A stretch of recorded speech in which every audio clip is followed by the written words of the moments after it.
지연이는? 응, 그게 자기 돈인 줄도 몰라! 불과 10분 전 그 여자의 발을 닦아주던 효부 김지연은 이제 없습니다. 어머님, 물 온도 어떠세요? 너무 뜨겁지는 않으시죠?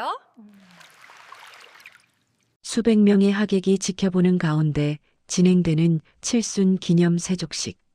사람들은 저를 향해 저런 효부가 어디 있냐며 찬사를 보냈지만 제 손끝에 닿는 시어머니의 발등은 마치 징그러운 뱀의 비늘처럼 느껴져 소름이 끼쳤습니다.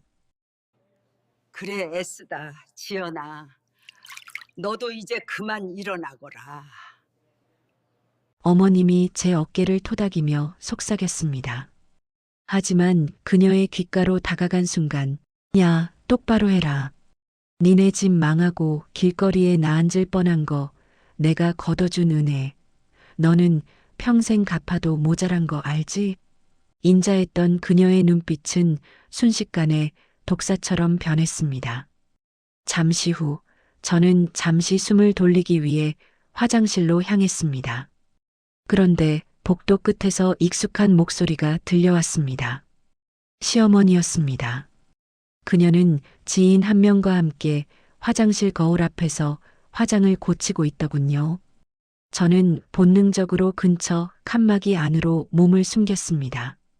순자 씨, 정말 복도 많아. 아들들은 다 의사의 사업가고 저렇게 지극한 며느리까지 뒀으니 도대체 전생에 나라를 구한 거야? 지인의 부러움 섞인 말에 시어머님이 콧방귀를 뀌며 립스틱을 덧칠하는 소리가 들렸습니다. 그리고 이어진 말은 제 영혼을 갈기갈기 찢어놓기에 충분했습니다. 복은 무슨, 다 내 머리에서 나온 거지. 사실 저 며느리 저거, 지 애비가 죽기 전에 나한테 맡긴 5억 아니었으면 진작에 쫓겨났을 애야. 그 돈으로 우리 애들 뒷바라지에서 의사 만들고 이만큼 키운 거 세상 천지 아무도 몰라. 지연이 전혀는지 돈인 줄도 모르고 나를 생명의 은인으로 알고 살잖아. 어이구, 그 멍청한 것 생각하면 웃음이 다 나니까. 어머님의 낄낄거리는 웃음소리가 타일 벽을 타고 차갑게 울려 퍼졌습니다. 저는 칸막이 안에서 입을 틀어막았습니다. 온몸이 사시나무 떨듯 떨려왔습니다. 강산이 2번 변하는 동안 저는 저 여자의 손등에 핀 검버섯 하나하나를 제 눈물로 닦아내며 살았습니다. 지연아, 너희 집안이 풍비박산 났을 때 내가 너를 걷어준 건 순전히 내 자비심 때문이었어. 입버릇처럼 내뱉던 그 말이 사실은 제 목줄을 죄기 위한 가장 비겁한 거짓말이었다니요. 5억 원. 20년 전 그 돈은 단순한 숫자가 아니었습니다. 사업 실패로 쓰러진 아버지가 막내딸인 저만은 가난의 구렁텅이에 빠지지 않길 바라며 당신의 남은 수명을 깎아 바꾼 피 같은 목숨값이었습니다. 그 돈이 저 여자의 손으로 들어가 아들들의 의대 등록금이 되고 병원 개업 화환이 되고 지금 저 여자가 걸치고 있는 저 화려한 보라색 명주 한복이 된 겁니다. 저는 변기 뚜껑을 움켜쥐었습니다. 손가락 관절이 하얗게 붉어지고 손톱이 플라스틱을 긁는 소름 끼치는 소리가 났지만 밖에서 들려오는 시어머니의 수다 소리에 묻혀버렸죠. 근데 순자 씨, 며느리가 저렇게 극진한데 요양병원에 있는 친정엄마 병원비는 좀 보태주는 거야? 지인의 물음에 시어머니가 콧방귀를 뀌며 대답하더군요. 보태주긴 뭘 보태줘. 지 애비가 진 빚 갚는 셈 치고 우리 집에서 먹고 자는 것만 해도 감지덕지해야지. 내가 그 병원비 내줄 돈 있으면 우리 손주들 영어 캠프나 한 번 더 보내겠다. 그 노인네 숨줄도 즐기지. 돈 한 푼 안 남기고 갈 주제에. 딸 고생시키는 것 보면 참. 순간 제 안에서 무언가 툭 하고 끊어지는 소리가 들렸습니다. 제 어머니입니다.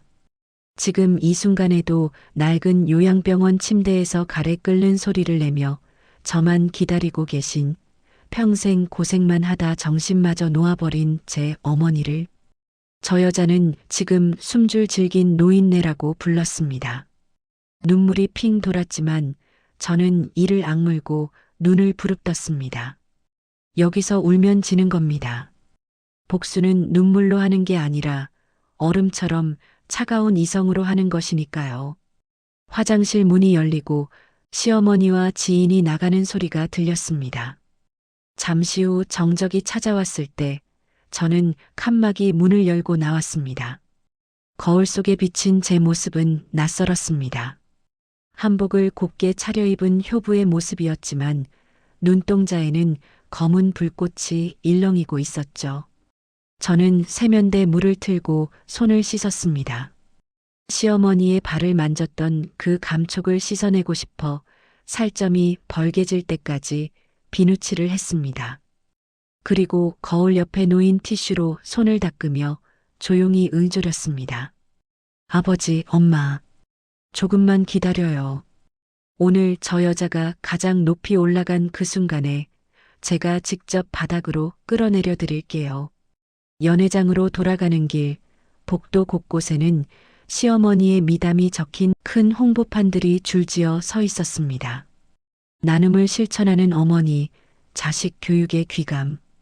그 가식적인 글자들을 하나하나 눈에 담으며 저는 휴대폰을 꺼냈습니다.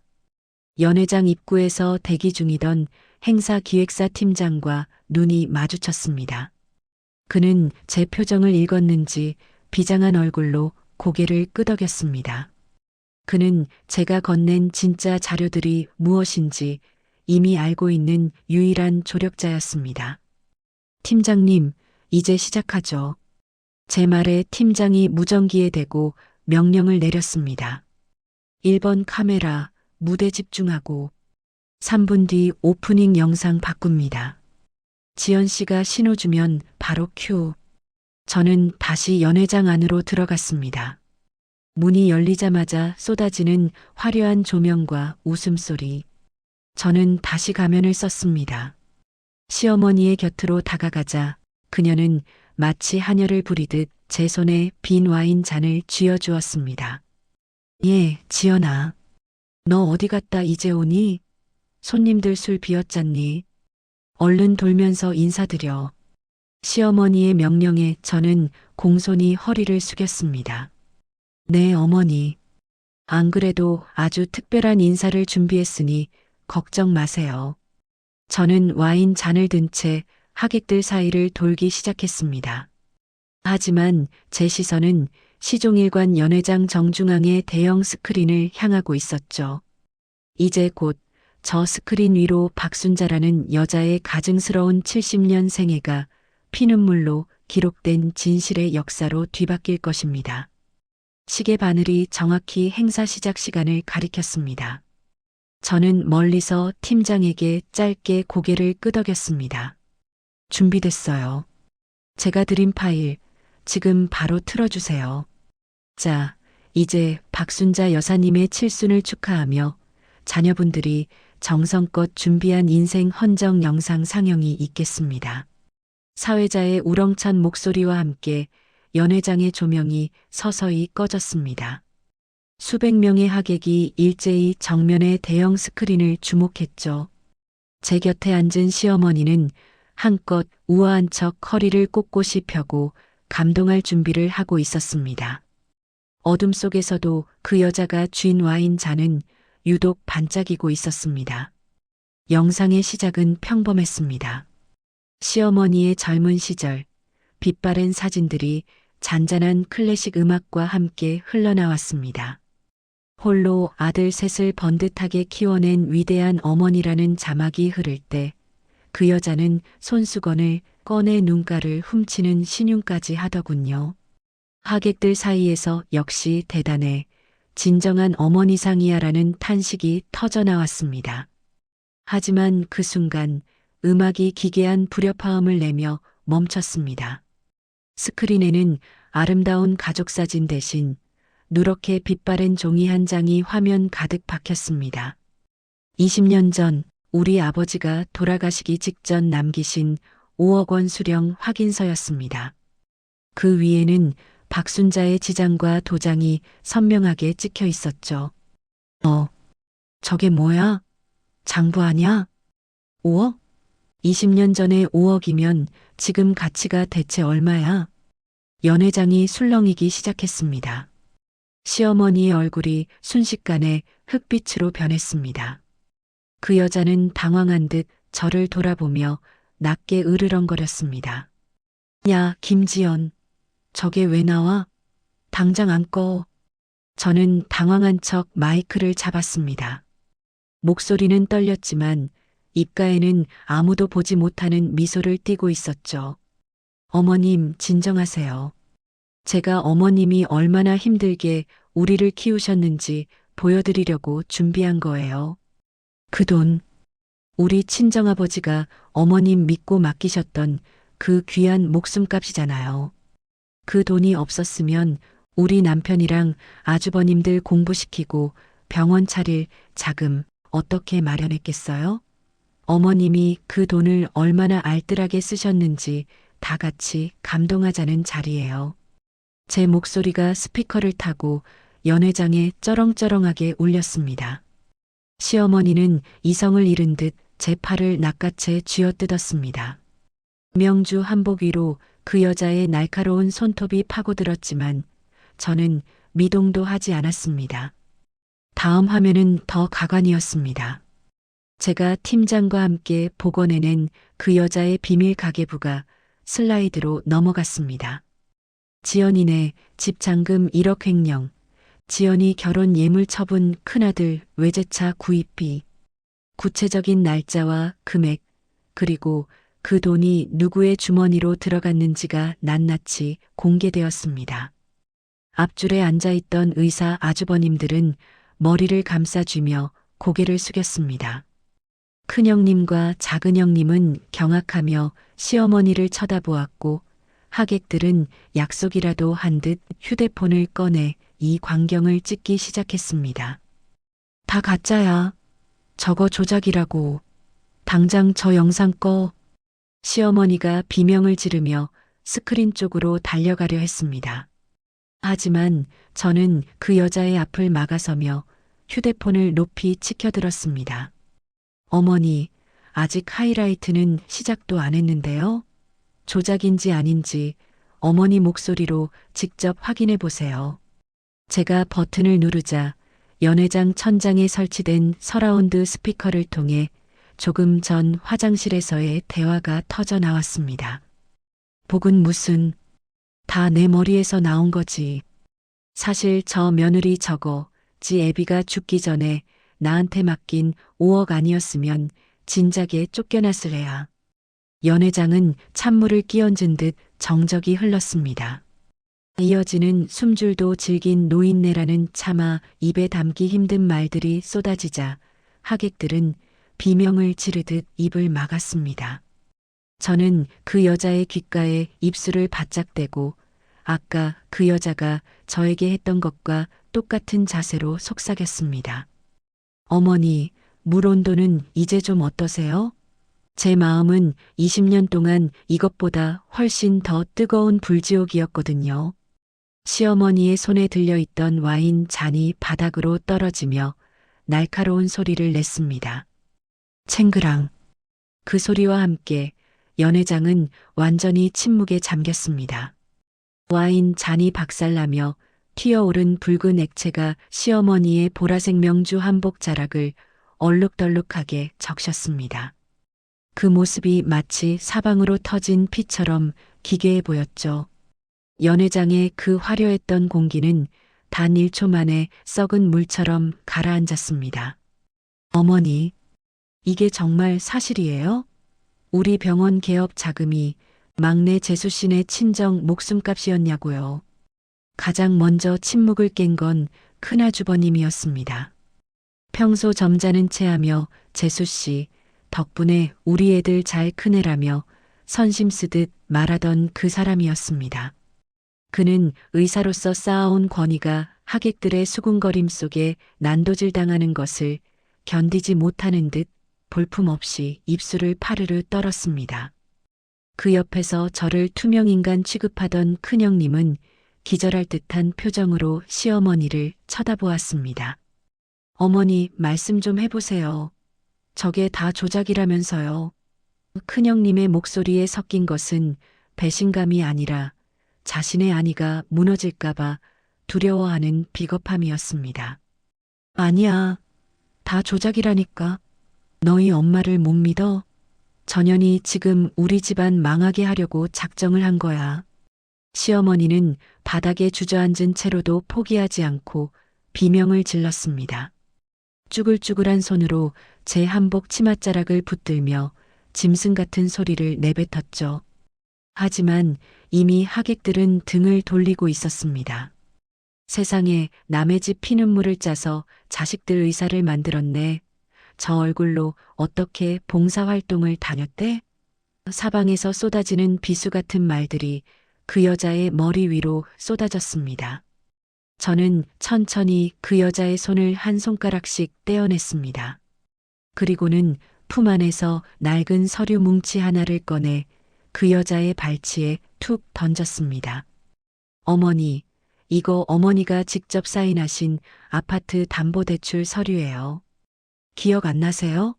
잔치 준비하면서 내 돈으로 하는 게 당연하지라며 제게 인감 직접 건네주셨잖아요. 오늘 이 화려한 칠순 잔치 비용 1억 원. 제가 어머니 인감으로 어머니 집 담보대출 받아서 치른 거예요. 어머니 돈으로 어머니 무덤 판 거죠. 그 여자의 눈동자가 경악으로 커졌습니다. 숨을 헐떡이며 서류를 집어들려 했지만 손이 떨려 종이 한 장조차 제대로 잡지 못하더군요. 그때였습니다. 작은 아주버님이 휴대폰을 보다가 비명을 질렀습니다. 형님, 병원법인 계좌가 전부 거래 정지됐어요. 이게 뭐야? 연회장은 다시 한번 얼어붙었습니다. 저는 차분히 법원 직인이 선명한 가압류 결정문 사본을 아주버님들 앞에 펼쳐 보였습니다. 일주일 전에 신청했어요. 오늘 이 시간에 맞춰 집행되도록 변호사님과 미리 조율했거든요. 어머니가 횡령하신 5억 원, 그리고 20년치 이자까지 계산하면 아주버님들 병원 건물도 무사하진 못할 거예요. 김지연. 둘째 아주버님이 제 멱살을 잡으려 달려들었습니다.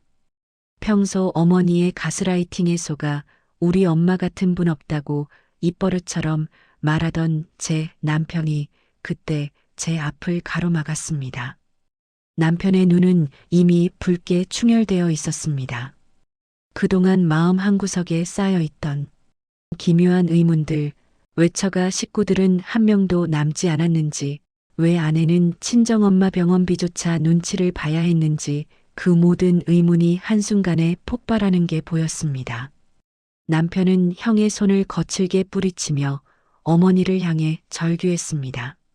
엄마, 이제 그만하세요. 나, 지연이가 우리 집 위에서 참고 산 세월. 이제야 다 보여요. 엄마가 장모님 병원비 아깝다고 지연이 구박할 때 나는 엄마가 정말 우리 은인인 줄 알았어. 내가 병신이었어. 남편의 각성은 시어머니에게 그 어떤 폭로보다 큰 타격이었습니다. 평생 자기 손바닥 안에서 굴리던 막내 아들마저 등을 돌리자 그 여자는 넋이 나간 듯 허공을 바라보았습니다. 저는 바닥에 쓰러져 헐떡이는 그 여자를 내려다보며 차갑게 대꾸했습니다. 은혜요? 어머니가 가져간 우리 아버지의 20년, 그리고 우리 엄마의 무너진 인생. 그 값은 오늘 이 정도로 안 끝나요. 이제 시작일 뿐이니까요. 하객들은 이미 썰물처럼 빠져나갔고 화려했던 연회장은 순식간에 악취 풍기는 욕설과 비명만이 남은 폐허로 변해버렸습니다. 저는 남편의 부축을 받으며 그곳을 걸어 나왔습니다. 등 뒤로 그 여자의 김지연, 거기 안 서 하는 절규가 들렸지만 저는 단 한 번도 뒤돌아보지 않았습니다. 연회장을 빠져나와 차에 올라탔을 때 차 안의 공기는 믿기지 않을 정도로 고요했습니다. 20년 동안 제 어깨를 짓누르던 무거운 바위 덩어리가 사라진 기분이었죠. 하지만 옆 좌석에서 운전대를 잡은 남편의 손은 여전히 미세하게 떨리고 있었습니다. 지연아, 미안하다. 내가 정말 아무것도 몰랐어. 남편의 떨리는 목소리에 저는 대답 대신 창밖으로 시선을 던졌습니다. 미안하다는 그 한마디로 씻어내기엔 제 20년은 너무나 시커멓게 타버렸으니까요. 남편이 차를 거칠게 돌렸습니다. 병원으로 향하는 내내 제 머릿속은 하얗게 타들어갔습니다. 제발 엄마만은 건드리지 마라. 제발. 사실 이 병원은 큰아주버님의 절친한 친구가 원장으로 있는 곳이었고 저는 일주일 전 이미 원장님을 만나 모든 사정을 털어놓고 도움을 구해둔 상태였습니다. 하지만 광기에 휩싸인 그 여자가 제 어머니를 상대로 무슨 짓을 저지를지 모른다는 공포 앞에서는 그 어떤 안전장치도 소용이 없었습니다. 입술을 피가 나도록 깨물며 도착한 요양병원 로비는 이미 아수라장이었습니다. 병원 보안 요원들과 실랑이를 벌이고 있는 남자들 사이로 칠순 잔치 때 입었던 그 화려한 보라색 한복을 입은 시어머니가 보였습니다. 한복 자락은 와인 얼룩으로 엉망이었고 머리는 산발이 된 채 그 여자는 광기 어린 눈으로 소리를 지르고 있었습니다. 내 돈이야. 내가 20년 동안 이 노인네 뒷바라지하며 쏟아부은 돈이 얼만데. 당장 이 할망구 끌어내. 돈 안 내면 병원에서 당장 나가야 할 거 아냐. 어머니, 지금 뭐 하시는 거예요? 제 외침에 그 여자가 고개를 휙 돌렸습니다. 저를 보자마자 그 여자는 실성한 듯 웃음을 터뜨리며 다가왔습니다. 왔니? 김지연? 내가 감히 내 뒤통수를 쳐? 내가 내 아파트를 날려? 그래, 그럼 나도 내 목숨줄을 끊어줘야지.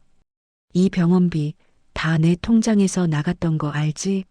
이제 그 통장 막혔으니까 내 엄마도 여기서 끝이야. 당장 길바닥으로 끌어내. 그 여자는 제 어머니가 누워있는 병실 문을 향해 거칠게 발을 내뻗었습니다.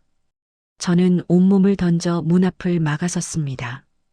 20년 전 우리 아버지의 돈을 가로채고 저를 노예처럼 부린 것도 모자라 이제는 정신도 못 차리고 누워있는 노모까지 길바닥으로 내몰겠다는 그 여자의 잔인함에 전신이 떨려왔습니다. 어머니, 제발 그만하세요. 제가 돈 드릴게요. 어떻게든 갚을 테니까 제발 우리 엄마는 건드리지 마세요. 저는 본능적으로 무릎을 꿇었습니다. 연회장에서의 당당함은 온데간데 없고 오직 엄마를 지켜야 한다는 공포가 저를 지배했죠. 그 여자는 그런 저를 비웃으며 제 턱 끝을 치켜 올렸습니다.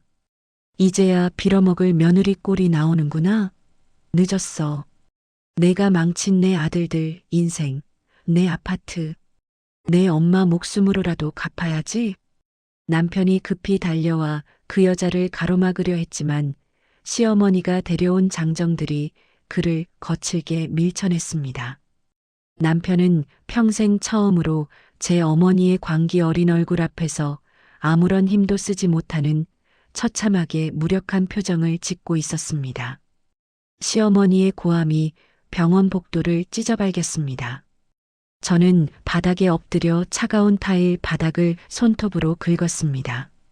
20년의 복수가 이렇게 허무하게 무너지는 걸까요? 하지만 그 여자의 서슬퍼런 위협이 제 어깨를 누를 때마다 제 안의 깊은 곳에서는 무언가가 다시 한번 뜨겁게 끓어오르기 시작했습니다. 타일 바닥의 차가운 기운이 무릎을 타고 온몸으로 퍼져나갔습니다. 20년 전 아버지를 잃고 갈 곳 없던 20살의 제가 느꼈던 그 막막함이 다시 저를 덮치는 것 같았죠. 시어머니는 제 턱을 치켜 올린 채 승리자처럼 내려다보고 있었습니다. 왜 아까 연회장에서는 세상 끝날 것처럼 당당하더니 내 엄마 목숨줄 앞에서는 너도 별 수 없는 모양이구나. 그 여자가 비릿하게 웃으며 말을 내뱉었습니다. 장정들에게 붙들린 남편은 어머니, 제발, 이라며 울부짖고 있었죠. 하지만 그 순간 차가운 바닥의 감촉이 오히려 제 정신을 깨웠습니다. 잠깐, 나는 이미 모든 준비를 끝냈었지. 일주일 전 변호사와 원장님을 만났던 기억이 안개 속에서 선명하게 떠올랐습니다. 저는 떨리는 손으로 바닥을 짚고 천천히 몸을 일으켰습니다. 무릎에 묻은 먼지를 털어내지도 않은 채 저는 그 여자의 눈을 똑바로 응시했습니다. 어머니, 착각하지 마세요. 제가 무릎을 꿇은 건 어머니가 무서워서가 아니라 엄마를 지키는 방법이 이것뿐이라 생각했기 때문이에요. 하지만 이제 알았어요. 어머니는 제가 미리 쳐놓은 그물 안에 제 발로 걸어 들어오신 겁니다. 제 어조가 차갑게 바뀌자 그 여자의 눈썹이 꿈틀거렸습니다.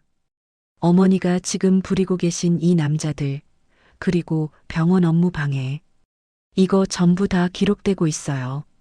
그리고 결정적으로 어머니가 놓치신 게 하나 있죠. 제가 바보같이 당하고만 있었을 것 같으세요? 그때였습니다. 복도 끝에서 흰 가운을 입은 남자가 보안 요원들을 대동하고 걸어왔습니다. 연회장에서 모든 상황을 확인하고 급히 달려온 병원장이었습니다. 그는 경멸 어린 시선으로 시어머니를 바라보았습니다. 박순자 여사님, 여기서 뭐 하시는 겁니까? 이 환자분 보호자는 이미 일주일 전에 김지연 씨로 단독 변경되었습니다. 병원비 결제 계좌 역시 김지연 씨 개인 계좌로 교체됐고요. 여사님은 이제 이 환자분에 대해 아무런 권한이 없으십니다. 그 여자의 얼굴이 순식간에 종이장처럼 하얗게 질렸습니다. 뭐, 단독 보호자? 병원비 계좌? 네. 어머니가 가압류로 통장이 묶일 걸 대비해서 제가 미리 손을 써둔 거죠. 어머니가 지난 20년 동안 우리 친정엄마 병원비를 빌미로 저를 협박하셨던 그 지옥, 오늘부로 폐쇄됐어요. 저는 주머니에서 조용히 녹음 중이던 휴대폰을 꺼내 보였습니다. 방금 어머니가 하신 폭언, 그리고 사람들을 동원해 환자를 강제로 끌어내려 했던 행위. 이거 전부 다 증거로 남았습니다. 이제 영업방해와 협박죄로 경찰서 가실 일만 남았네요. 병원장의 수신 후에 보안 요원들이 그 여자와 장정들을 애워싸기 시작했습니다. 그 여자는 이게 다 내 돈인데 라며 발악했지만 이미 상황은 역전되어 있었습니다. 남편이 자유로워지자마자 제 곁으로 달려와 제 어깨를 감싸 안았습니다. 저는 남편의 품에 기대어 병실문 너머 평온하게 잠든 어머니의 얼굴을 바라보았습니다. 처음으로 저는 누군가의 허락 없이 어머니를 지켜냈습니다. 병원 보안 요원들에게 끌려나가는 그 여자의 비명소리가 멀어질수록 복도에는 평화가 찾아왔습니다. 저는 남편의 부축을 받아 비틀거리며 일어났습니다. 무릎에 묻은 먼지가 아니라 제 인생을 짓누르던 20년의 먼지를 털어내는 기분이었습니다. 그로부터 일주일 뒤 그 여자의 세상은 말 그대로 가루가 되어 흩어졌습니다. 가장 먼저 터진 것은 돈이었습니다. 제가 실행한 아파트 담보대출 이자가 연체되고 법원의 가압류 집행이 속전속결로 진행되면서 그 여자는 평생을 목숨처럼 아끼던 강남 아파트에서 쫓겨나게 되었습니다. 압류 딱지가 거실 소파와 장식장에 붙던 날 그 여자는 제게 수십 통의 전화를 걸어 욕설을 퍼부었지만 저는 단 한 번도 받지 않았습니다. 더 처참한 것은 자식들의 배신이었습니다. 평생 효자 노릇을 하던 의사 형님들은 병원법인 계좌가 묶이고 소문이 나면서 환자들이 발길을 끊자 모든 화살을 어머니에게 돌렸습니다. 큰아주버님이 시어머니를 향해 고함을 지르며 손가락질했다는 소식을 건너 들었을 때 저는 씁쓸한 미소가 지어지더군요. 그 여자가 그토록 공들여 키운 아들들은 결국 그 여자가 가르친 탐욕 그대로 어머니를 가장 먼저 버렸습니다. 그리고 한 달이 흐른 뒤 저는 요양병원을 찾았습니다. 이제는 제 이름으로 당당하게 결제한 1인실 햇살이 잘 드는 창가에 누워 계신 엄마의 손을 잡았습니다.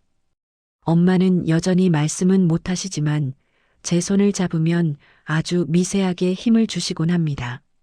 저는 그 손 옆에 낡은 장부 한 권을 놓아두었습니다. 20년 전 아버지가 남기셨던 그리고 제가 피눈물로 채워 넣었던 그 장부였습니다. 그때 병실 문이 열리고 남편이 들어왔습니다. 남편은 제 옆에 무릎을 굽히고 앉아 엄마의 손을 함께 잡았습니다. 지연아, 우리 집 형들이랑 나눌 때 내 몫만이라도 장모님께 드리고 싶어. 많지 않지만 그래도 20년 동안 내가 못 봤던 거 이제라도 바로잡고 싶어. 나 이제 진짜 내 남편으로만 살게. 남편의 눈은 진심으로 젖어 있었습니다. 오랜 시간 방관의 죄를 평생 갚겠다는 그 결심이 느껴졌죠. 저는 처음으로 남편의 손을 진심으로 마주 잡았습니다. 완벽한 용서는 아닐지라도 적어도 함께 걸어갈 수 있는 온기는 남아 있었습니다. 석 달이 지난 어느 봄날, 저는 조수석에 놓인 서류를 보았습니다. 엄마의 퇴원 수속 서류와 남편과 함께 새로 계약한 작은 아파트의 열쇠였습니다. 그 여자가 어떻게 되었는지는 이미 중요하지 않았습니다. 제게 중요한 건 단 하나였으니까요. 저는 시동을 걸며 백미러 속에 비친 제 얼굴을 보았습니다. 이제 더 이상 비굴하게 웃는 며느리 김지연은 없었습니다. 아빠, 엄마 지켰어요. 아버지가 원하신 것처럼요. 차는 봄볕이 가득한 도로 위를 미끄러지듯 달리기 시작했습니다. 제 인생의 진짜 첫날이 드디어 시작되고 있었습니다.